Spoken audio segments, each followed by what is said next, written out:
ආයුබෝවන් අද අපි කතා කරන්න යන්නේ 2024 ශ්‍රී ලංකා ලෝකරු රැජින අනුදි ගුණසේකර ගැන.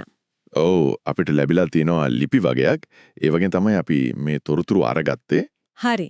ඉතින් අපේ අරමුණු තමයි මේ තොරතුරු ඇසුරෙන්. අනුදි කියන්නේ කවුද? එයාගේ ගමන මොන වගේද? මොනවද එයාගේ අරමුණු? අන්න ඒ වගේ දේවල් ගැන ටිකක් ගැඹුරින් බලන්න. නැත්තෙන්ම මේ මූලාශ්‍ර බලද්දී එකපාරටම පේන දෙයක් තමයි අනුදි කියන්නේ නිකම්ම රූ රෙජිනක් විතරක් නෙවෙයි කියන එක. එතනින් එහාට ගිය දෙයක් තියෙනවා. ඔව්. ඇගේ පසුබිම අරුමුණු වගේම අර ඉස්සරහට එන ලෝකරු රෙජින තරඟය ගැන කතා කරන්න ඕන. අනිවාර්යයෙන්ම 70 වෙනි ලෝක රූ රෙජින තරඟය නේද? ඔව්. 2025 මේ මාසේ, ඒ කියන්නේ මේ 7 ඉඳන් 31 වෙනිකම්. හරි. ඒක පැවැත්වෙන්නේ ඉන්දියාවේ. ඔව්. ඉන්දියාවේ එයාලා මේක කරන්නේ දැන් 3 වෙනි පාරට. ඉතින් ලංකාවටත් මේක වැදගත් අවස්ථාවක් වෙයි නේද? විශේෂයෙන්ම අර පහුගිය පාරත් පහුගිය පාරත් අපේ කෙනෙක් අවසන් 10 දෙනා අතරට ආවනේ. ඒ ලැබුණු අවධානයත් එක්ක ඒකත් එක්ක අනුදිට්ටත් ලොකු බලාපොරොත්තුවක් තියෙන වගේ පේනවා මේ මූලාශ්‍රය අනුව ලංකාවෙන් නම උඩට ගේන්න. ඇයගේම වචන වලින් නැත්තත් ඒ අදහස එනවා නේද? මගේ රට ලෝකේ ඉස්සරහා බබලවන්න ආසයි වගේ අදහසක්. ඕ ඒක පැහැදිලි. හැබැයි ඒක ඒ බබලවීම නිකම් අර වේදිකාවට සීමා වෙන්නේ නෑ වගේ. ඒක තමයි මටත් හිතුනේ. ඒක කෙලින්ම සම්බන්ධයි වගේ ඇයගේ අර විශේෂ සමාජ මෙහෙවරට. ඒක තමයි මෙතන තියෙන වැදගත්ම සුවිශේෂීම කාරණය. අනුදි ගොඩක් අවධානය යොමු කරලා තියෙන්නේ ඔසප් දරිද්‍රතාවය කියන ප්‍රශ්නෙට.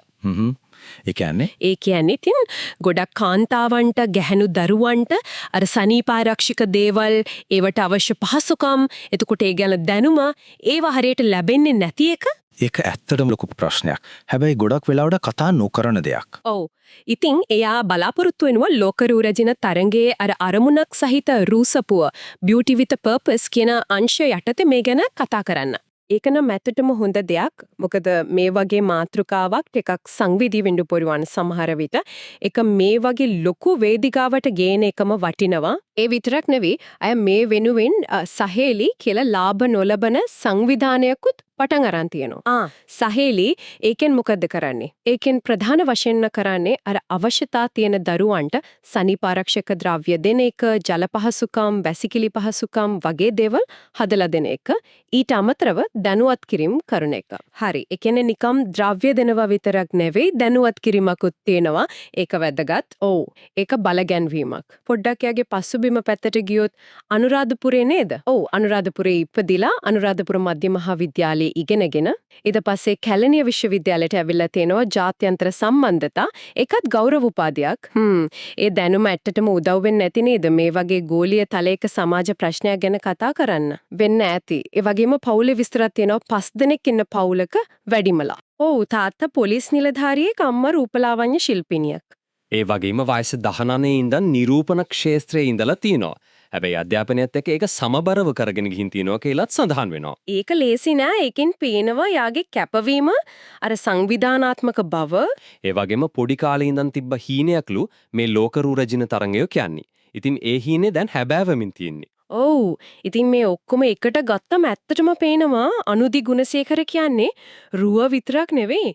බුද්ධිය, සමාජ සංවේදීතාවය, පෞරුෂය මේ ඔක්කොම එකතු වුණු කෙනෙක් විදිහට තමයි ලංකාව නියෝජනය කරන්නේ. ඇත්තටම අර සහේලි ව්‍යාපෘතිය එයාගේ මේ ගමනට ලොකු අරුතක් එකතු කරනවා. නිකම්ම කිරුලක් පස්සේ යනවා නෙවෙයි. ඔව්. ඒක ගැඹුරු සමාජ වගකීමක් ඉටු කිරීමක්. එහෙනම් අවසාන වශයෙන් පොඩ්ඩක් හිතන්න දෙයක් ඉතුරු කරමු. මේ රූ රැජින තරඟයකින් ලැබෙන ආකර්ෂණීය අවධානය ඒකෙන් එහාට ගිහිල්ලා අනුදිගේ ඔය සහේලි වගේ වැඩවලින් අර ඔසප් දරිද්‍රතාවය වගේ ප්‍රශ්නවලට ඇත්තටම කොච්චර දුරට තිරසාර විසඳුමක් දිගු කාලීන වෙනසක් අපේ සමාජය ඇතුලේ ඇති කරන්න පුළුවන් වෙයිද? ඒ වේදිකාවෙන් ලැබෙන තල්ලුව කොහොමද දිගටම ප්‍රයෝජනයට ගන්න කියන එක. ඒක ඇත්තටම හිතන්න ඕන දෙයක්. ඔව් ඒ ගැන පොඩ්ඩක් මෙනෙහි කරන්න කියලා අපි අදට නවතිමු.